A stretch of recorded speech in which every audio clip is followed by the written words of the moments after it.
Служивая Литва – авангард русской колонизации. Среди первых поселенцев в Сибири, на Дальнем Востоке и Средней Азии было немало выходцев из Литвы и Беларуси, которые часто и не по своей воле становились подданными русского царя. Панцирные казаки, они же литовские пятигорцы или панцирные бояре, были легкой и тяжелой конницей Великого княжества Литовского и участвовали во всех войнах на Востоке. Попадая в плен или добровольно переходя на сторону Москвы, многие из них оказывались очень далеко от родины. Первый литвин в Сибири был Якуб Григорьев, который присягнул еще хану Кучуму, владевшему сибирскими землями до Ермака. После многочисленных войн с Литвой, тысячи литвинов оказались в Сибири, став казаками литовского списка, наряду с черкасами, немцами и поляками, численность которых составляла сотни человек в каждом крупном городе Сибири. Отчего так охотно литвинов привлекали к службе и военной экспансии. На тот момент Польша и Литва существенно опережали в военном плане Московское царство, и их навыки высоко ценились. В конце XVI века в описании Московии итальянец Гваньини сообщает, что русские в его время очень часто и очень искусно действовали пушками,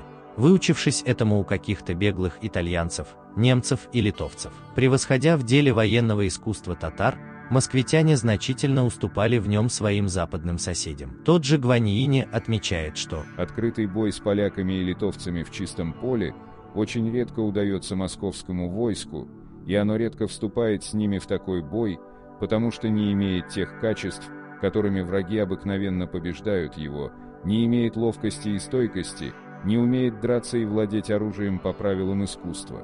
Подобно всем восточным ополчениям, состоящим преимущественно из конницы, оно, за недостатком искусства, старалось брать более количеством и силою первого натиска, нежели стойкостью и строгим порядком в действии. Подразделения казаков литовского списка во второй половине XVII века имелись в Тобольске, Тюмени, Таре, Томске, Кузнецком, Енисейском, Красноярском, Якутском и Лимском острогах. При этом основным способом попасть в Сибирь все еще оставался русский плен, однако, занимая высокое положение в богатом крае, литвины быстро богатели и уже предпочитали оставаться в Сибири жить. Многие вошли в историю. Литовскому ротмистру Барташу Станиславову доверили руководить казацким отрядом, белорус Ян Куча возглавил русское посольство к племени айратов.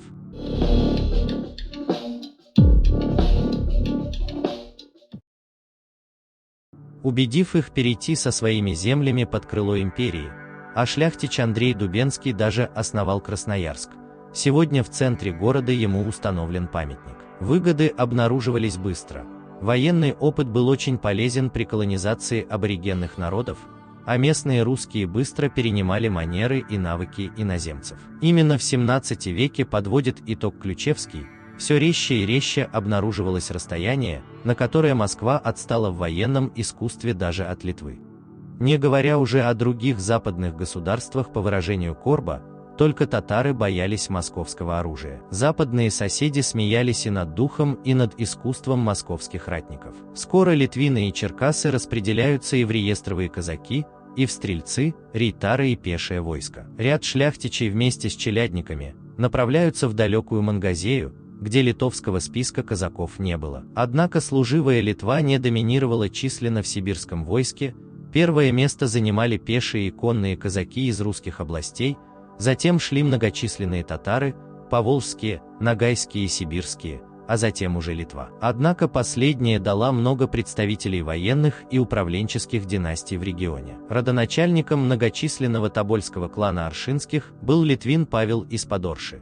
Причину изменения написания фамилии здесь следует видеть в качественной редукции гласного «о» в первом безударном слоге, звучание которого перешло в «а». Именно в результате написания фамилии по произношению по-русски, а не по-польски, с четким проговарием «о» даже в безударной позиции, Павел Аршинский становится Аршинским. Так он записан среди участников битвы с ханом Кучумом на реке Ирмень в 1598 году. Особую массовость литвины обрели в Московском царстве и России после масштабных угонов населения из литовских земель в Россию, во время войн и набегов. Доходило до 30% населения, принудительно переселенных в восточные пределы русского царства. Совместными усилиями казакам в Сибири удалось занять наиболее плодородные земли края, а также огромные пространства, непригодные для сельского хозяйства, но обладающие ценными ресурсами. Если вам понравилось видео, ставьте лайк и подписывайтесь на канал.